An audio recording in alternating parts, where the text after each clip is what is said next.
What's going on, everybody? Birds in the Trap MMA back at it again, okay? And I'm here with a list today, a pretty sad tier list, okay? Because we're going to be going over the best fighters to never win a UFC title in each division, okay? This is a very sad video. These guys were clearly championship level fighters, but they just could never get to the belt for one reason or another. And we're going to be going over the fighters in each division, all right? Starting off with this graph, okay? If you are not subscribed and you enjoy this video or my other videos, just subscribe, man. We're close to 1,000, all right? I'd love to hit that milestone. And yeah, maybe leave a like as well while you're at it, okay? Cool. Now, let's start with the Flyweight division. Someone has to have the record for the most failed title shots, all right? And it's Joseph Benavidez, guys. This guy's been around a long time. He was fighting for belts all the way up until 2020, and super long career, pretty successful in the flyweight division. But yeah, he has failed 4 title shots against the same 2 guys. Okay, he failed twice to get the belt against Demetrius Johnson, and twice against Davison Figueiredo. So stiff competition. Nothing to shame him for there. Those are elite fighters. But this guy, he has some really good wins, all right? His notable wins, we see Henry Cejudo there. It was a close split decision, but he beat Henry Cejudo on paper. Jussier Formiga ×2. He beat him twice. Alex Pereira.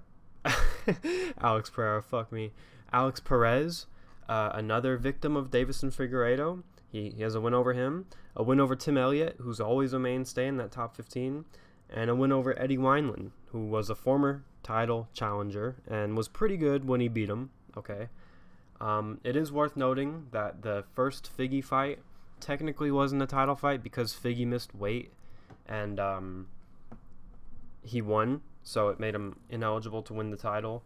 But if Benavidez had won that fight, then he would have won the title. So yeah, on paper it's 3, but it's technically 4. We all know it's 4.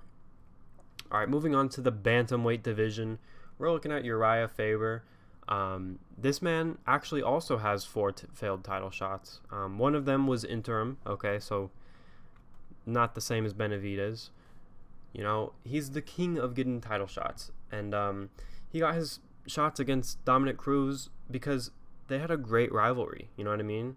And I think his second shot against Cruz, he got it off of 1 win, so good for him, you know what I mean?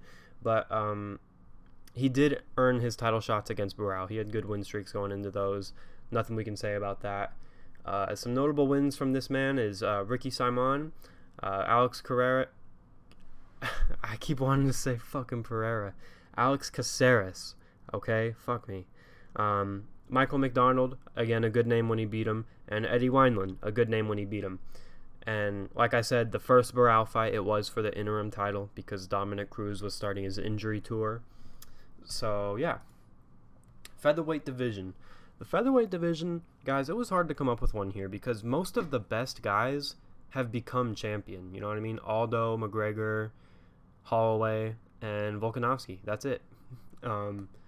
But I think the guy that I want to land on, you had Cub Swanson in there.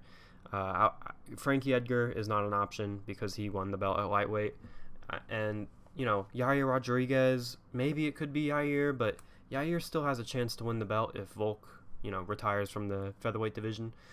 So that leaves me with Chad Money Mendez. All right, he has had 3 title shots in the UFC. 2 of them were against Jose Aldo, and an interim title shot with Conor McGregor where he stepped in on short notice and saved the card. No shame in those losses, right? Chad is a little explosive ball of muscle and power, right? We even see that today when he fights guys like Eddie Alvarez in bare knuckle. Just a little machine, you know what I mean? Yeah, this guy, his notable wins, we're looking at Darren Elkins, Clay Guida, Nick Lentz, Ricardo Lamas. Not the best wins, but you guys have to realize this was the last era. This guy was not in the modern era. And he gave Volk a tough out in his final UFC fight. So, Chad Money Mendez. Lightweight. it has to be Tony Ferguson, okay? Now, a close runner-up is Dustin Poirier, but Dustin, guys, I'm not saying I think Dustin's going to be a future champion. I think I think it might be over for Dustin, but there's still a small chance he can work his way back up there. Tony Ferguson, there's no chance, right? So this one is just pain.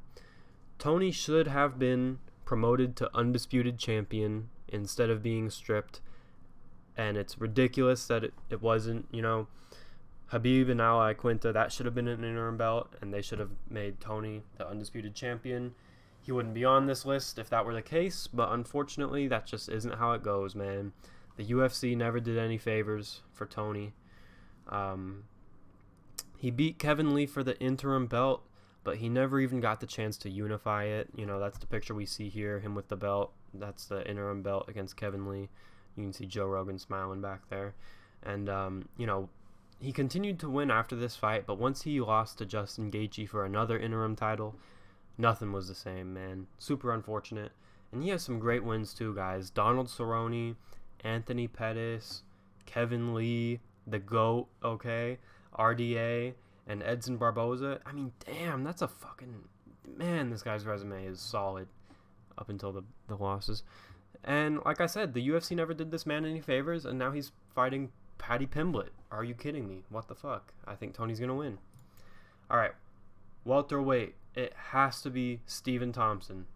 For now, okay? There is room for Colby or Bilal to get this title.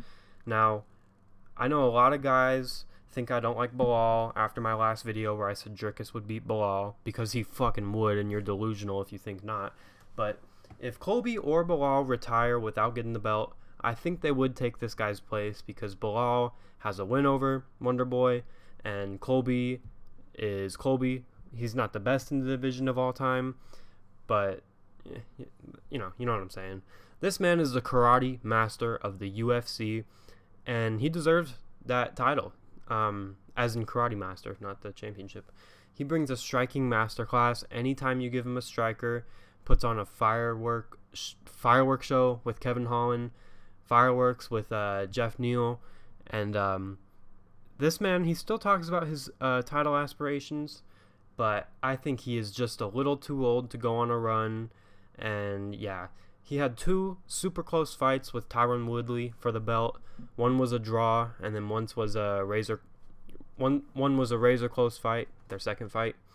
So yeah, man, his notable wins, we're looking at Kevin Holland, we're looking at Jeff Neal, we're looking at Vicente Luque, and Jorge Masvidal, and Rory McDonald when he was the number one contender.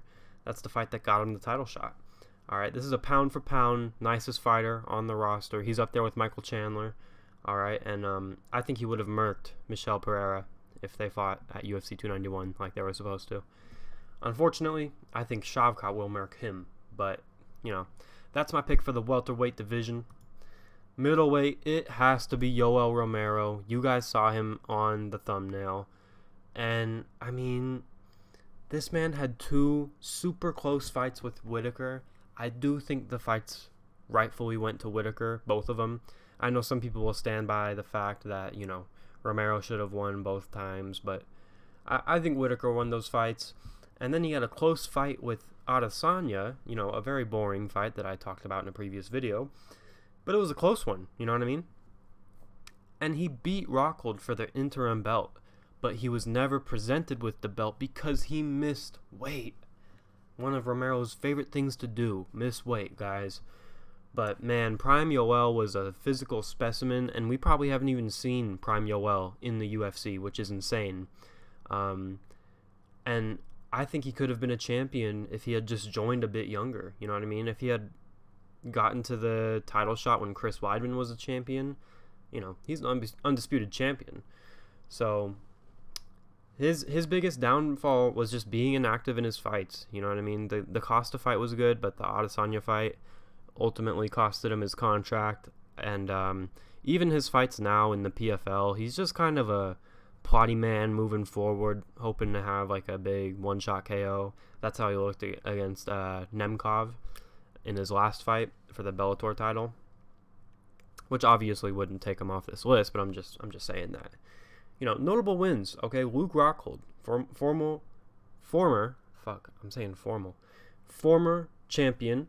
Chris Weidman, also former champion. Lyoto Machida, former champion. Okay, and then Jacare Souza when he was better. Derek Brunson when he was good, and Brad Tavares, who's always in that top 15. All right, some great wins. That's a championship legacy right there.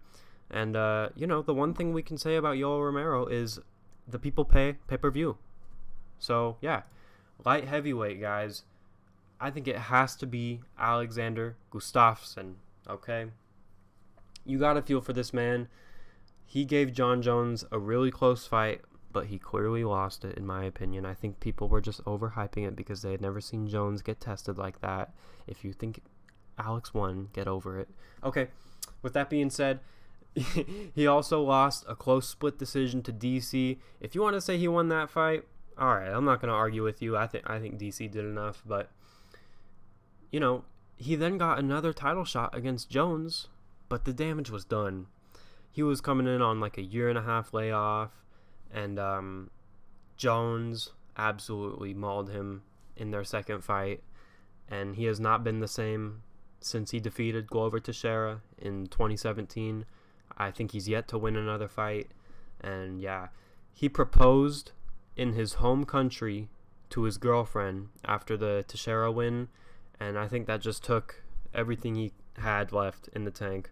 MMA gods were like, okay, we'll give you this nice moment. You can propose in your hometown after a win, but you're never going to win another fight. All right, that's just how it goes.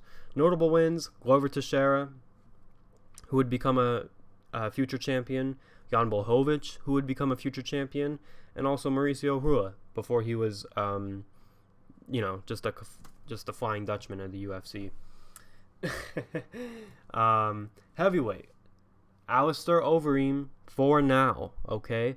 Because I think if Gane retires without getting the belt, it'd probably be him, okay? Because Gane is such a elusive, amazing striker. But yeah, Alistair Overeem, he only had one title shot in the UFC, but he nearly won it against Stipe Miocic. He knocked down Stipe Miocic and then locked up a guillotine, and he felt the tap, guys. But he has had many great wins over former champions and future contenders. Notable wins: Sergey Pavlovich. How well has that aged? Fabricio Verdum, former champion. Andrei Arlovsky, former champion. Junior Dos Santos, former everyone I'm saying is a former champion. Frank Mir, and of course Brock Lesnar, okay? And again, guys, he clearly felt the tap. And something about Alistair Overeem, he looks just like me. All right, we look just like each other. All right, he's my twin for real. Who did I miss, guys? Tell me who I missed. If you enjoyed the video, be sure to like and subscribe. I'm gonna keep putting on for you guys. I just started a new job, so I may be a little more busy, but I'm still always going to make time for this channel. All right, I appreciate you all watching. I'll see you all in the next one.